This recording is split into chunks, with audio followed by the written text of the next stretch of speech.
For our meditation today,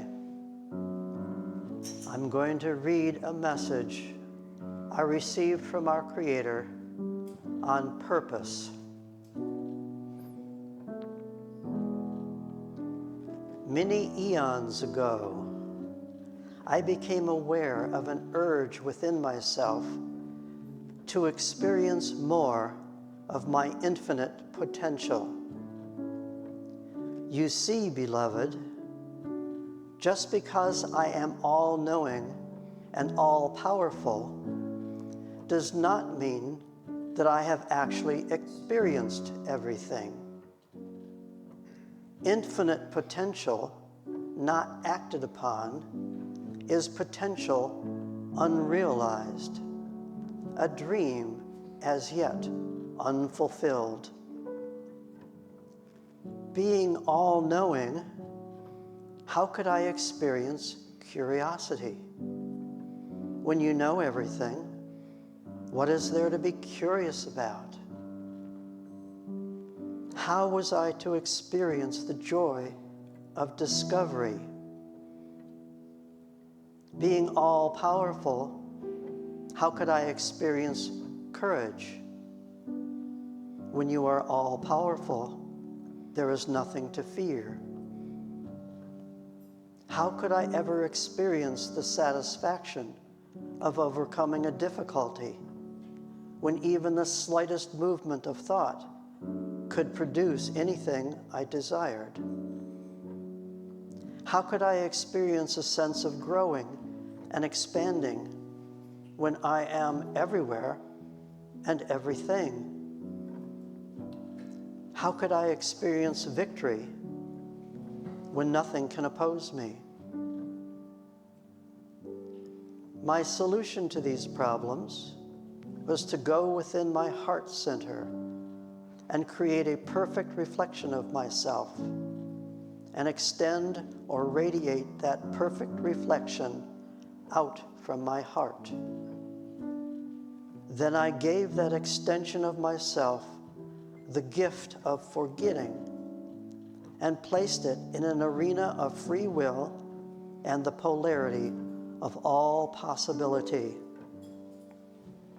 By now, beloved, perhaps you have guessed that that perfect reflection, that extension, that radiation is you. The separation you have felt is truly an illusion.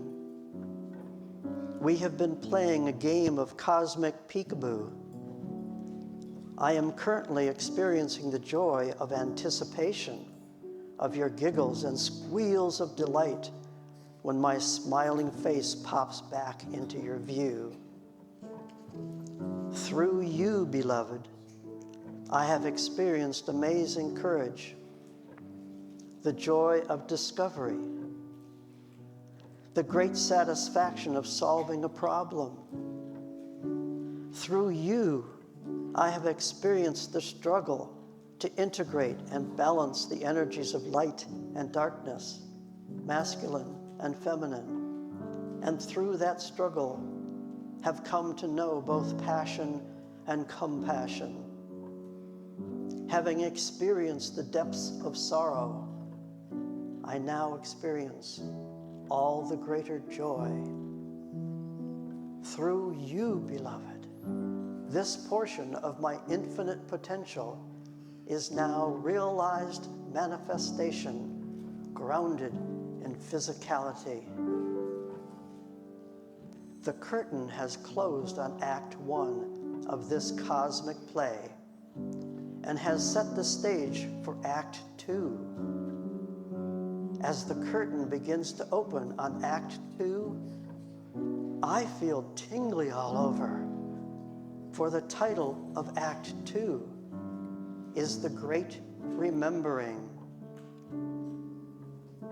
Of all my grand experiments, you are the most brash and bold, the most outrageous, and I must add, beloved, successful beyond my wildest dreams.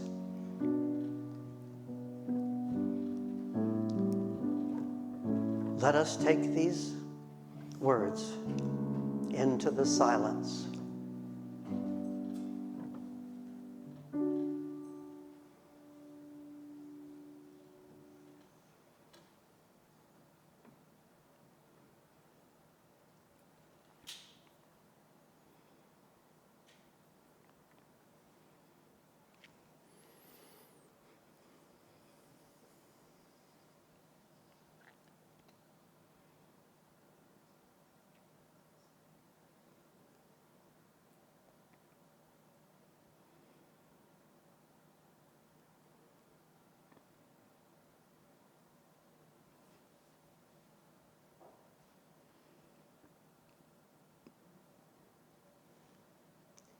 Gently, gently, come back to this time and space, back to the sanctuary, and when you are ready, open your eyes.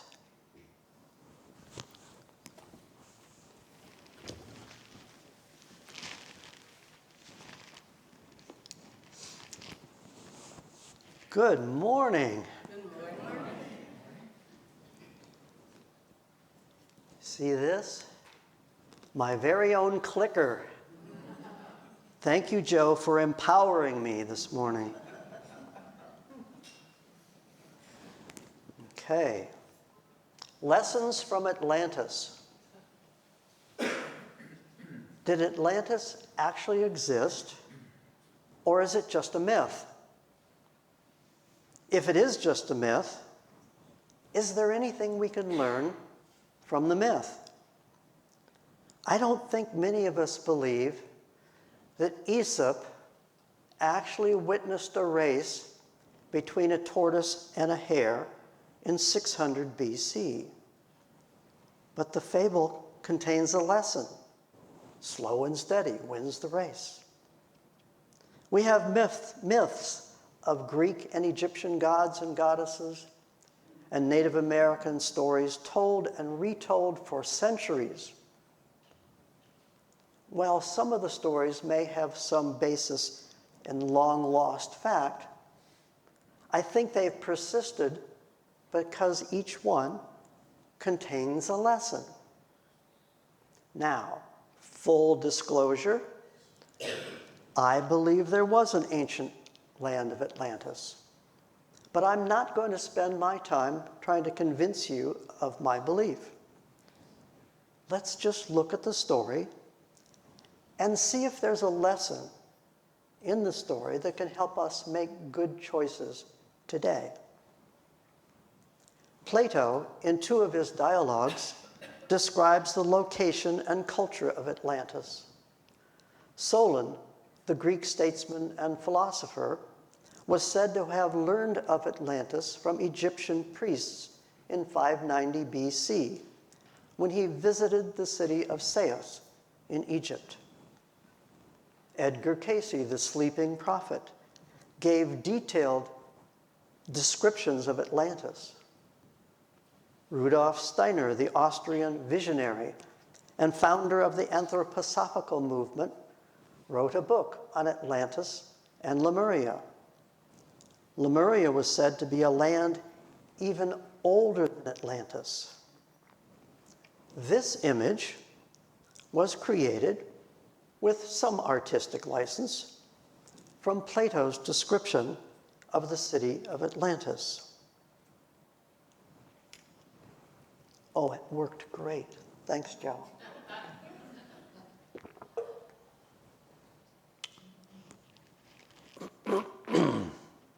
Okay.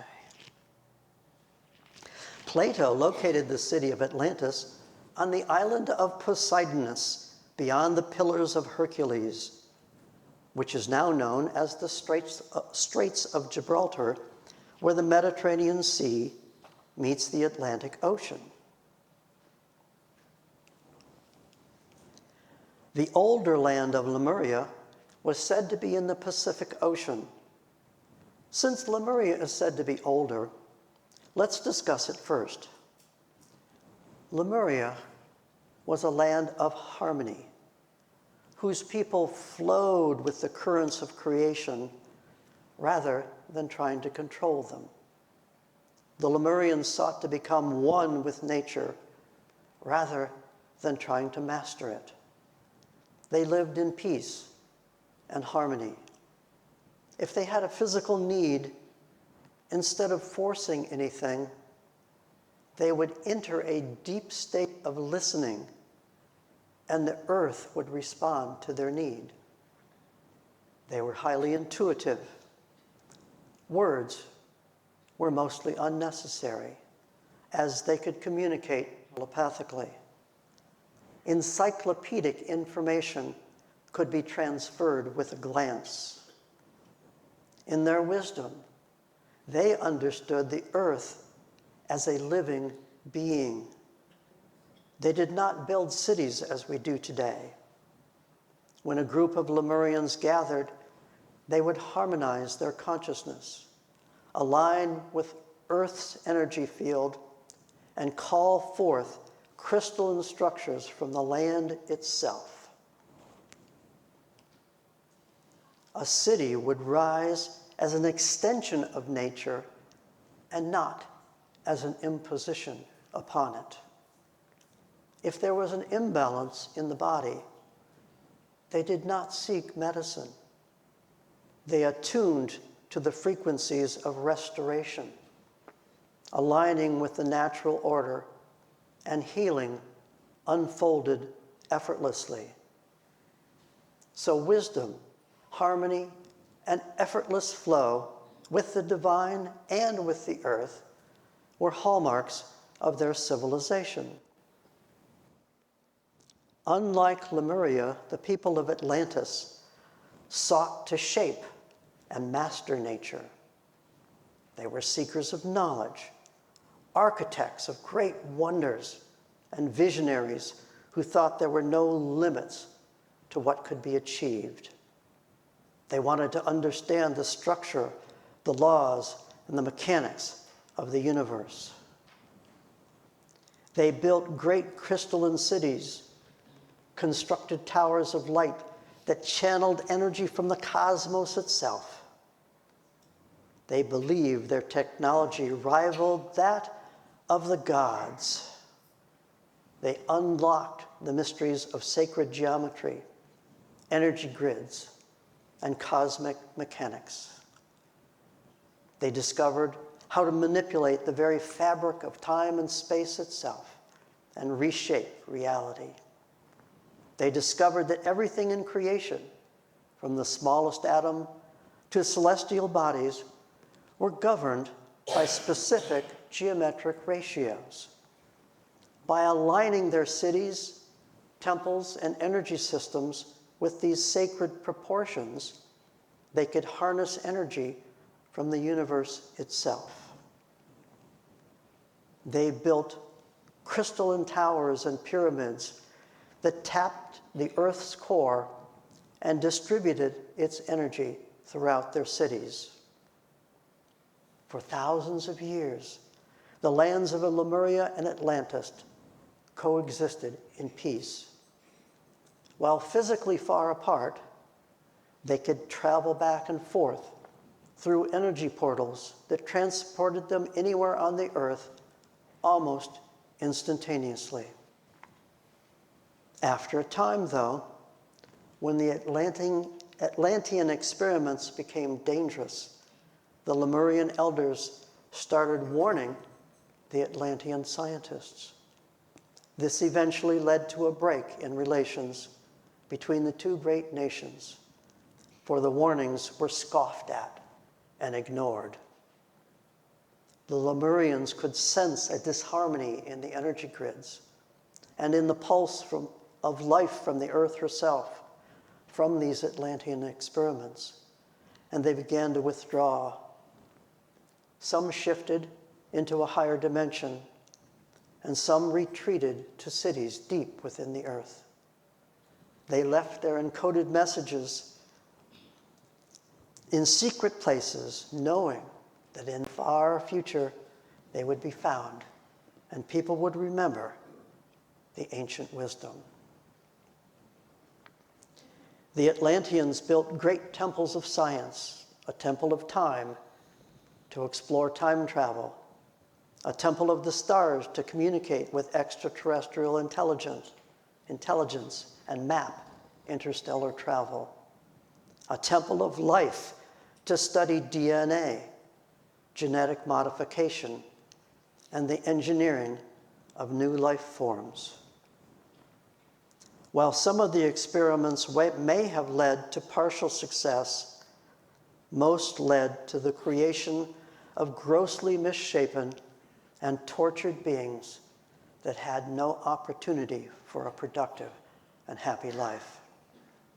Some were created to be servants or slaves to serve the elite. The Atlanteans began to believe that nothing was beyond them in their relentless pursuit of power, control, and domination of the earth and even the universe. However, there were those in Atlantis that believed that the knowledge should be used with reverence and careful intention, and that some caution was warranted. Their voices were not heeded.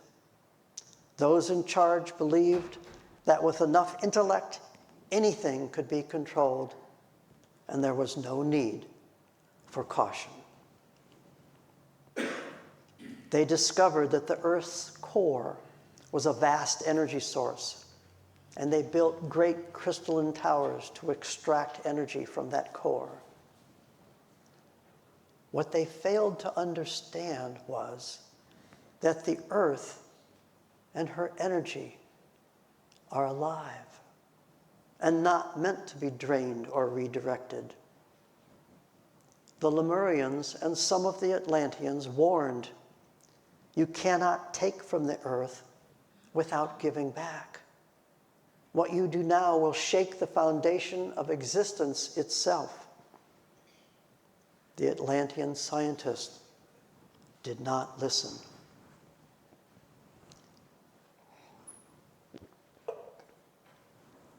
There was a final plea from the Lemurians, and a great council between the nations was convened. One Lemurian elder spoke, "You have gone too far. You have unlocked doors that were never meant to be opened. The earth is shifting. The balance is breaking. If you do not stop now, Atlantis will fall." An Atlantean high priest of science responded, "You speak of balance. We speak of progress. What you call dangerous, we call evolution. Why should we stop when we stand on the brink of immortality, on the verge of becoming gods?" They had built a great master crystal to control the energy of the Earth's core. Ignoring the warnings, they activated the crystal. The Earth began to tremor, but still they thought they could control the reaction, and they turned up the power. The crystal fractured. The Earth shook. The waters rose, and both Atlantis and Lemuria sank beneath the waves. In their blind ambition, they destroyed themselves and many others. This blind lust for power and control, wanting to be as the gods, is actually the true meaning of the eating of the tree of the knowledge of good and evil, making Eve and women in general the scapegoat for all the ills of the world is an unfortunate misinterpretation for this part of Genesis that has caused untold suffering. This wanting to become as the gods also relates to the Tower of Babel story. Some Lemurians and Atlanteans who could foresee the coming disaster left and took their knowledge and wisdom to Egypt, Tibet, and South America. Edgar Cayce, in some of his deep trance messages, said that many souls who were in Atlantis have now reincarnated into our modern times. So, there's a brief summary of the myth of Atlantis and Lemuria. I think there's a lot of parallels to our modern times. Many people have left city life to return to the land. They've learned to grow their own food. Many embrace the concept that our earth is a living being, and they seek to live in harmony with her. Many non-Native Americans have embraced Native American spirituality because they're beginning to remember living in harmony with the earth and each other. And they are remembering that all life is sacred. Interest in angels is at an all-time high. Enlightened scientists are inventing technologies of healing, non-polluting energy production, and restoration of damaged land and polluted waterways. Millions have awakened to a higher spirituality, and millions more are awakening. Thousands of books, movies, podcasts, and high-quality spiritual teachers are available. What was once hidden or esoteric knowledge is now being shouted from the housetops. This movement is not being directed from our leaders. This is a grassroots movement of upward spiraling spiritual evolution or ascension. The entire company of heaven is aiding this movement.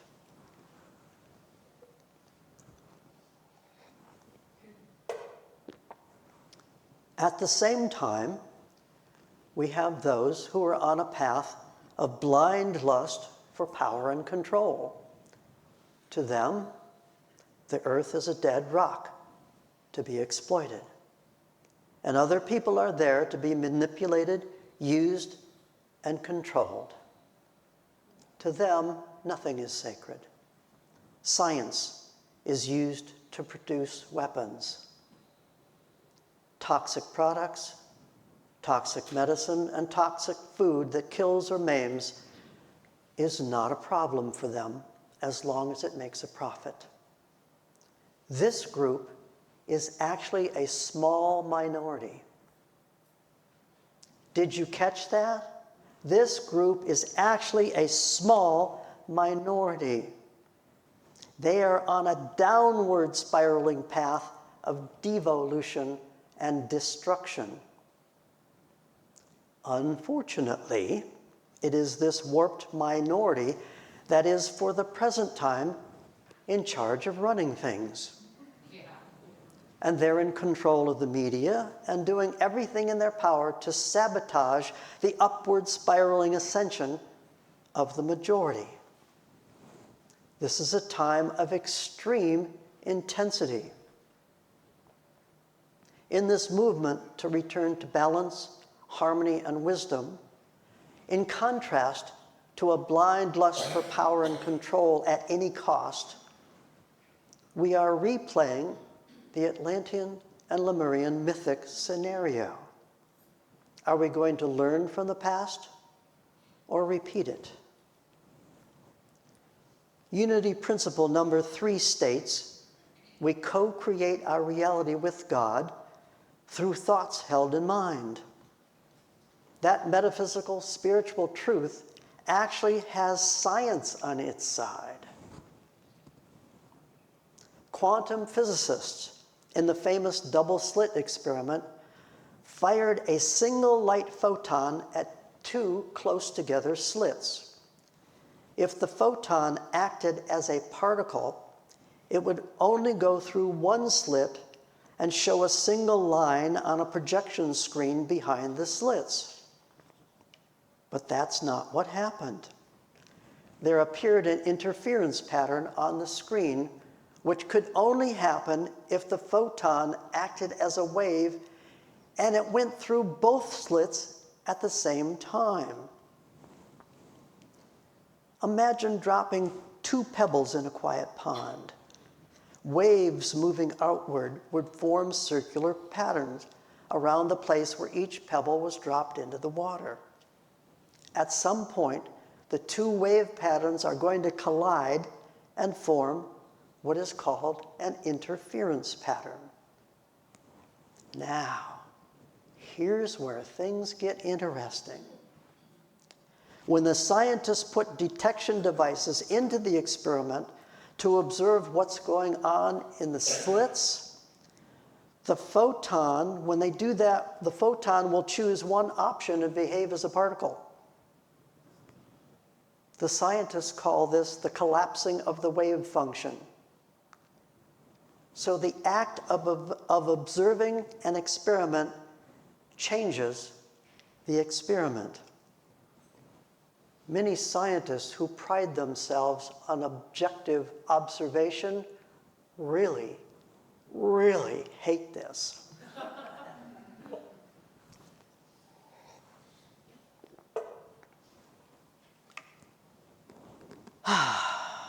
Let me put this in plain English. When we observe something, we give it our attention and energy. That attention and energy pulls light waves in the realm of infinite possibility into particles of physical manifestation. Whatever we give our attention and energy to, we create. Marianne recently shared with me an experience she had. She was talking to Crystal and telling her something that was not really bad, but not positive and uplifting either. Marianne heard inside, "Stop." She stopped and told Crystal that what she heard, and she didn't understand why she needed to stop. Crystal said, "Why don't you ask?"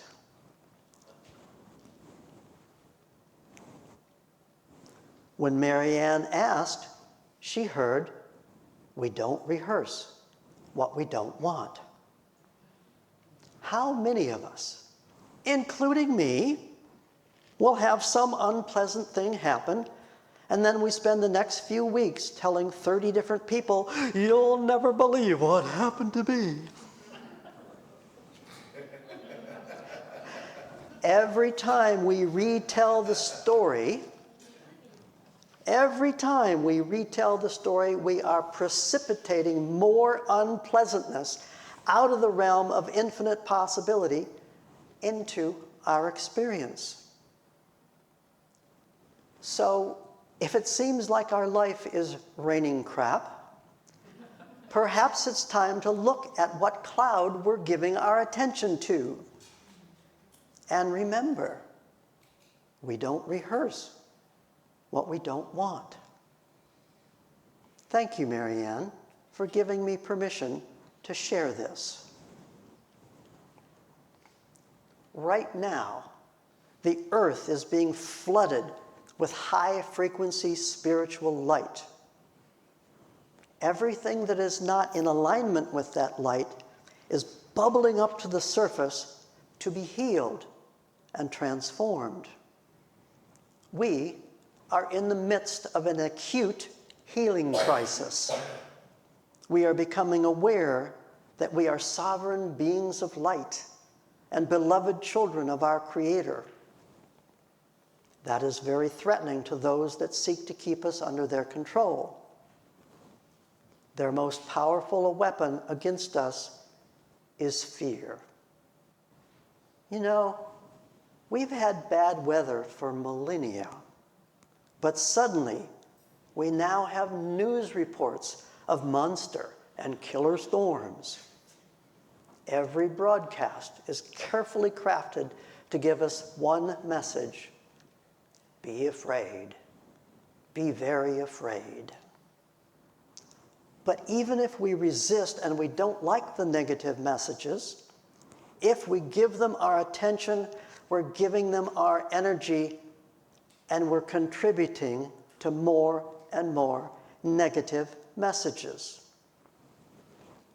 So if we're not supposed to rehearse what we don't want, it stands to reason that we should be rehearsing what we do want. If we want more things to be grateful for, we should start practicing gratitude. If we want more positive experiences in our life, we should start reading about or listening to material that is positive and uplifting. Our focus on positive and uplifting stories, teachings, and events will literally pull divine possibilities from the unseen realm into manifestation in our life. In scientific terms, the energy of our intention and attention will collapse the wave function of light and transmute it into particles of physical manifestation.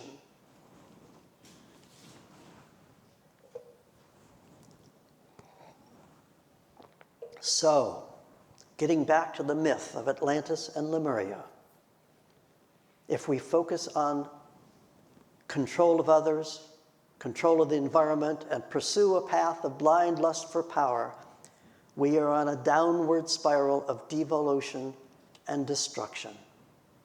If we want to live in balance, harmony, and wisdom, and participate in an upward spiraling evolution of ascension, that is what we must focus on. Your soul and my soul chose to be born in this exciting time to help our dear Mother Earth and all life on her to ascend into a glorious future. We can help if we just remember we don't rehearse what we don't want. We don't rehearse what we don't want. Bless you, bless you, bless you, each and every one.